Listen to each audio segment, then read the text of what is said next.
Salut tout le monde et bienvenue dans cette nouvelle revue de presse. Kylian Mbappé est tout près du but, comme le titre l'équipe sur sa une. Le français n'est plus qu'à un but d'égaler le record de Cristiano Ronaldo sur une année civile au Real Madrid, 59 buts en 2013.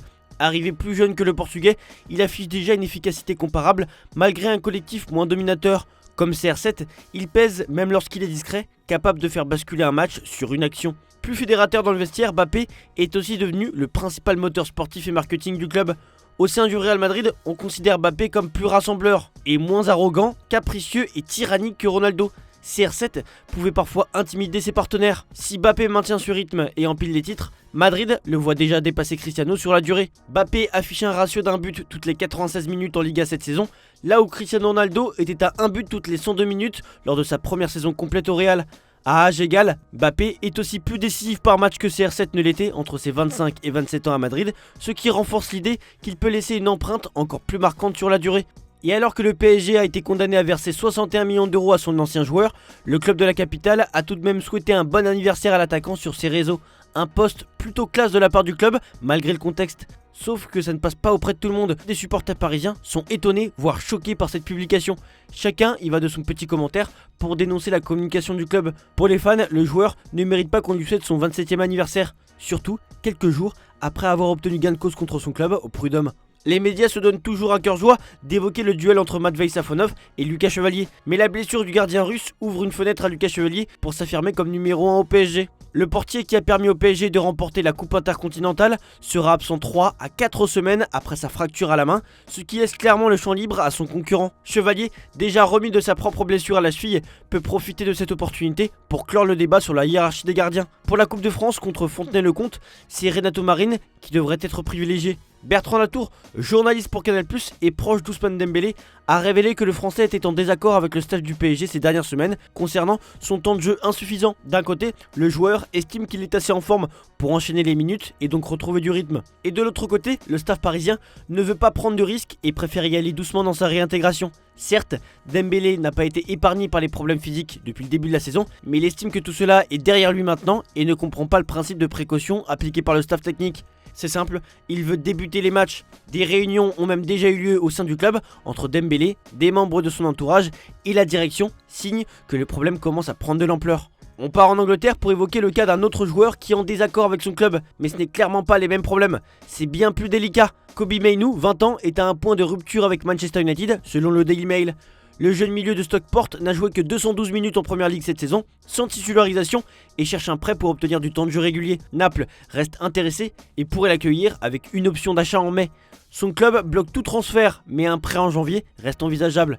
Malgré la prestation de son frère avec le t-shirt Free Kobbie Mainoo, le club conserve le contrôle et n'a reçu aucune offre concrète. Mainoo reste motivé, mais la situation contractuelle et sportive atteint un stade critique pour son avenir à Old Trafford. Lui aussi était en point de rupture avec son club, mais ça va mieux désormais. Mohamed Salah a présenté ses excuses à ses coéquipiers de Liverpool après sa sortie médiatique polémique suite au match nul 3-3 contre Leeds, où il avait été laissé sur le banc et s'était plaint de son traitement par le club et Arne Slot. Curtis Jones a confirmé que Salah avait contacté ses coéquipiers pour clarifier et apaiser la situation, confirmant que l'incident n'a jamais affecté l'équipe ni le staff. Salah est revenu sur le terrain contre Brighton et a impressionné, il a montré qu'il reste un joueur engagé et positif. Côté coach de Première Ligue, Enzo Maresca a assuré qu'il resterait l'entraîneur de Chelsea la saison prochaine. Et tout ça malgré l'intérêt supposé de Manchester City. Il rappelle qu'il a un contrat jusqu'en 2029 et qu'il se concentre uniquement sur le match contre Newcastle. L'ancien adjoint de Pep Guardiola insiste que les rumeurs sont de la spéculation à 100% et qu'il est fier de son travail à Stamford Bridge, notamment ses 3 demi-finales atteintes en 18 mois et la qualification en Ligue des Champions. Maresca reconnaît des objectifs encore inachevés et vise à améliorer les performances de la saison dernière. En Espagne, le FC Barcelone anticipe déjà le marché estival pour renforcer sa défense centrale, notamment en raison des incertitudes autour de Ronald Araujo et de l'échéance du contrat de Christensen en 2026. Selon Mundo Deportivo, les Blaugrana ciblent Josko Gvardiol et Alessandro Bastoni, deux profils capables d'apporter solidité et projection sur plusieurs saisons. Ces joueurs sous contrat jusqu'en 2028 sont jugés adaptés par leur âge, leur expérience et leur capacité à s'intégrer dans un club ambitieux comme le Barça. Le club suit également d'autres options comme Schlotterbeck ou Pau Torres ainsi que des joueurs en fin de contrat comme Gueye ou Konaté, mais Gvardiol et Bastoni restent prioritaires. L'objectif est d'être prêt à agir dès que le fair play financier permettra de concrétiser ses recrues. Aston Villa suit de près la situation de Marc-André ter Stegen, gardien du Barça sous contrat jusqu'en 2028, mais actuellement doublure de Joan Garcia. Le club anglais est confronté aux incertitudes autour d'Emiliano Martinez, avec ses blessures récentes et sa perte du brassard. Aston Villa envisage donc Ter Stegen comme renfort possible pour assurer un gardien titulaire de haut niveau. Le Barça a confirmé que Ter Stegen est rétabli physiquement après sa lombalgie, mais plusieurs clubs dont Aston Villa et Gérone se sont renseignés sur son état. Gérone, confronté au départ probable de Livakovic, pourrait également être intéressé. L'avenir de l'Allemand dépendra de son choix entre rester au Barça ou chercher du temps de jeu régulier ailleurs pour conserver sa place en sélection allemande. Côté résultat, Valence et Majorque se quittent sur un match nul 1-1 à Mestalla. Sami Costa avait ouvert le score pour Majorque à la 23e minute. Hugo Duro a ensuite remis les pendules à l'heure pour Valence. Les deux équipes ont tenté de forcer la décision en seconde période. Gaïa frappe même le poteau, tandis que Muriqi voyait son but refusé pour hors-jeu. Ce résultat laisse Valence proche de la zone rouge à l'approche de Noël et est désormais dépendant des résultats d'Osasuna et Gérone pour sa position finale. On file en Italie avec Bologne, qui se qualifie pour la finale de la Supercoupe d'Italie après un match nul 1-1 contre l'Inter, remporté au tir au but. Bologne reste invaincu contre l'Inter pour la 6ème fois en 7 confrontations et confirme donc sa solidité face aux Nerazzurri.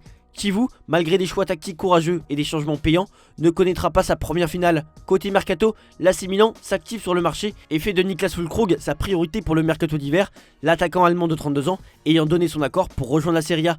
Les discussions avancent autour d'un prêt payant jusqu'en juin, mais la formule d'achat reste à finaliser. West Ham souhaite une obligation de 13 à 15 millions d'euros, tandis que Milan préfère une simple option.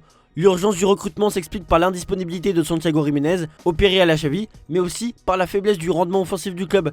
Le directeur sportif Iglitari mène les négociations afin de mettre Füllkrug à disposition de Massimiliano Allegri dès début janvier. Déjà étudié il y a 1 an et demi, Füllkrug est perçu comme un pur numéro 9, capable de peser dans la surface et de jouer de haut but, un profil clé pour la course à la Ligue des Champions et au Scudetto. On termine cette revue de presse avec le Borussia Dortmund qui a dominé Mönchengladbach 2-0 lors du derby des Borussia grâce à un but précoce de Julian Brandt et une frappe finale de Max Beyer en toute fin de match. Cette victoire prolonge à 8 matchs leur série d'invincibilité en Bundesliga et permet au BVB de remonter à la 2ème place à 6 points du Bayern Munich. Dortmund a largement dominé les débats en multipliant les occasions malgré plusieurs parades décisives du gardien Moritz Nicolas. Les visiteurs ont eu une seule véritable opportunité, repoussée par Gregor Kobel. Ce succès renforce la pression sur le RB Leipzig, 3ème du championnat, avant leur rencontre contre Leverkusen. D'ailleurs, dans ce match, le Borussia Dortmund a infligé une amende à Karim Adeyemi après sa réaction colérique lors de son remplacement. Le directeur sportif, Sébastien Kehl, a jugé le changement parfaitement justifié et a insisté pour qu'Adeyemi reste sur le banc plutôt que de rejoindre les vestiaires. L'entraîneur Niko Kovac a confirmé que le joueur n'avait pas suffisamment brillé et que la sanction était appropriée. Adeyemi, qui avait déjà eu un avertissement en octobre pour un geste similaire, devra désormais faire preuve de discipline. Voilà, c'est tout pour aujourd'hui. Bonne journée à tous, merci pour votre fidélité et on se retrouve demain pour de nouvelles vidéos sur Foot Mercato. Ciao ciao.